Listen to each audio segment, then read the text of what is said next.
जिस शो की वजह से आपके पड़ोसी आपकी घर की लड़ाइयाँ और आपके घर में चुगलियाँ नहीं कर पा रहे थे, अब वो शो खत्म हो चुका है और उसके विनर बन चुके हैं एल्विस यादव, जिनका सिस्टम चल रहा है। अब इस सिस्टम का मतलब क्या है ये तो हमें भी नहीं पता, और अभी अभी हमारी टीम को यह न्यूज़ मिली है कि खुद मोदी जी भी इसका मतलब पूछ रहे हैं। और हमने भी काफ़ी रिसर्च की, ज़्यादा कुछ तो नहीं मिला, पर सोशल मीडिया पे कुछ वीडियोस देखने को मिले जिनमें पूछा जा रहा है कि देश भर में आपकी इतनी डिमांड क्यों है, और फिर सामने से जवाब आता है सिस्टम है भाई, और इनमें करोड़ों में व्यूज़ हैं। और इसी से रिलेटेड हमारे और भी काफ़ी सारे क्वेश्चंस हैं जिनके जवाब देने के लिए हमारे साथ जुड़ रहे हैं हमारे दो एक्सपर्ट, जिनमें से सबसे पहले हैं हमारे master ji. Hi sir. Hello. और मैं आप सबको बता दूं ये प्रोफेशन से एक टीचर हैं। अरे तुमने शुरुआत में ही हमको मास्टर जी बोल दिया तो सब समझ ही गए होंगे। अब क्या करें सर, एजुकेशन आप जैसे टीचर से ली है, हमसे तो अपनों से बड़ों का नाम ही नहीं लिया जाता। नहीं, अच्छा है, बहुत आगे जाओगे। Thank you sir. वेलकम। और अब बुलाते हैं हमारे दूसरे एक्सपर्ट जो हमारे दोस्त भी हैं, लेकिन हमने उसको अभी तक बताया नहीं है कि हम उसको इस डिबेट का हिस्सा बना रहे हैं। आइए बुलाते हैं उसको। अबे लोडू, ये सब क्या है? और ये ठुल्ला कौन है? तू क्या एंकर बना? ये लड़का कौन बुला लिया तुमने? इतनी बदतमीजी से बात कौन करता है? हो हेलो। ये कौन है भाई जो गाली देने से गर्म हो रहा है? हेलो।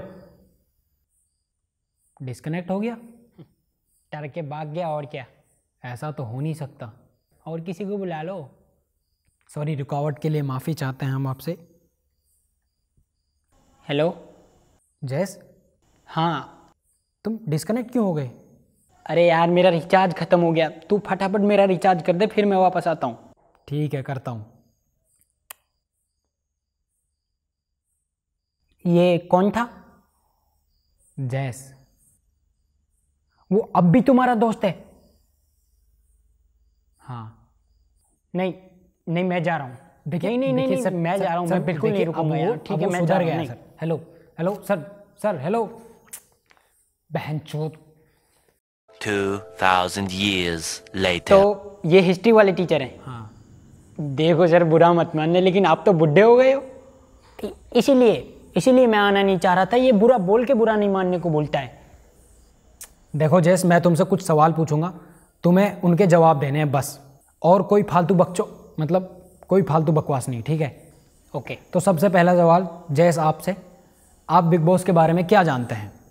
मैं बिग बॉस में सलमान भाई को जानता हूँ, एल्विस यादव को जानता हूँ, फुकरा भाई को जानता हूँ। और हमने पूछा कि बिग बॉस के बारे में क्या जानते हैं, बिग बॉस के लोगों के बारे में नहीं पूछा, ठीक है? पहले सवाल ठीक से सुना करो, फिर जवाब दिया करो। यही तो प्रॉब्लम है, इसकी सुनता ही तो नहीं है ये। हाँ बताओ, तुम बिग बॉस के बारे में क्या जानते हो? अगर मैं अपने हिसाब से बताऊँ तो बिग बॉस में आने वाले लोगों के घर के अंदर रहना होता है, जिसमें उनको टास्क मिलते रहते हैं, काफ़ी मुश्किल टास्क। ये समझ लो कि कभी कभी तो प्याजों के ऊपर भी लड़ना पड़ जाता है। हाँ, और जो सबसे सही गेम खेलता है उसको विनर बना देते हैं। और इस बार एल्विस भाई ने सिस्टम फाड़ दिया। हमारा एक सवाल है। हाँ सर पूछिए। हमारा एक सवाल है, अगर बात सरवाइव करने की ही है तो 2.5 महीने सरवाइव करने वाले के मुकाबले 20 दिन सरवाइव करने वाले को विनर क्यों बना दिया?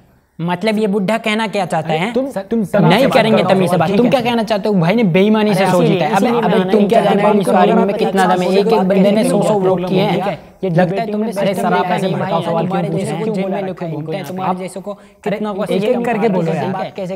2000 years later.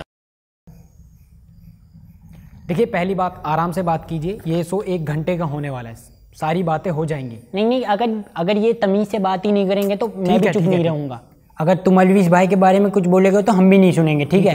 ठीक है सर आप एल्विस यादव के बारे में कुछ मत बोलिए, और तुम तमीज से बात करो, ठीक है?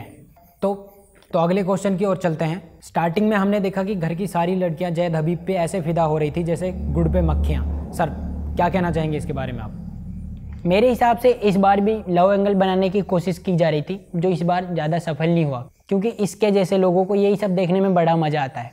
पहले घर के अंदर ही लव होता है, फिर उसी घर के अंदर उस लव में झगड़ा होता है, और फिर उसी घर के अंदर उस पर डिस्कस होता है, और फिर इसके जैसे अलग से डिस्कस करते हैं। मेरे हिसाब से इस बार भी वही करने की कोशिश करी जा रही थी, लेकिन इस बार वो सफल नहीं हुआ। बट मेरे हिसाब से बिल्कुल फेक था। जैस, अब आप कुछ बोलना चाहेंगे? मुझे लगता है कि उसमें ऐसी कुछ बात थी जिसकी वजह से घर की सारी लड़कियां उस पर मर रही थी, और इस बुढ़े में ऐसी कोई बात नहीं है, उसकी वजह से ये जल के ये सब बोल रहा है। तुम लाइन क्रॉस कर रहे हो। अच्छा, जब तुम बोल रहे थे तब कुछ नहीं था। मैंने इस तरीके से तो नहीं बोला था ना। वो तो हम समझ रहे हैं किसी तरीके से बोल रहे हो तुम। ठीक है, डिबेटिंग में ऐसा होता रहता है, कोई बात नहीं। अगले सवाल की ओर चलते हैं। तो ये सिस्टम क्या है, मतलब क्या है इसका? सर आप जवाब दीजिए। देखो, मुझे लगता है कि इसका कोई मतलब नहीं है। ये बिल्कुल वैसा ही है जैसे वो करते हैं ना, वो कोई ऐसे उंगलियां करता है, कोई ऐसे करता है। अरे जो अपने आप को बलात्कारी बुलाते हैं, रैपर, हाँ, हिप हॉप। हाँ, वही ये बिल्कुल वैसा ही है। और उनका वो स्टाइल टाइप बन चुका है, वो हर जगह वही टेढ़ी मेढ़ी उंगलियां करके दिखाते हैं। इंटरनेट पे कुछ भी चलता है यार, तुम यकीन नहीं करोगे। एक बार मेरे सामने एक ऐसी वीडियो आई, अगर तुम कहो तो मैं उसी के स्टाइल में तुमको सुना सकता हूँ। हाँ सर बताइए। ठीक है, मैं सुनाता हूँ, लेकिन हंसना मत। हाँ ठीक है सर, कोई नहीं हंसेगा सर, सब सीरियस है, कोई दिक्कत नहीं है सर, बताइए सर। सलमान भाई को तो आप सभी जानते हैं, और ये भी जानते हैं कि बॉलीवुड की अलग अलग हीरोइन के साथ उनके अफेयर चलते ही रहते हैं। पर क्या आपको पता है, एक बार सलमान भाई ने गलती से शेरा को ही प्रेग्नेंट कर दिया था। कि मैंने मना किया था, हंसना नहीं है। Sorry sir. तो sorry. सोशल मीडिया पे इस तरह की चीज़ें चलती ही रहती हैं, और ये सिस्टम भी ऐसा ही है, इसका कोई मतलब नहीं है। अब आप बोल सकते हैं, अब आप कुछ जवाब देना चाहेंगे?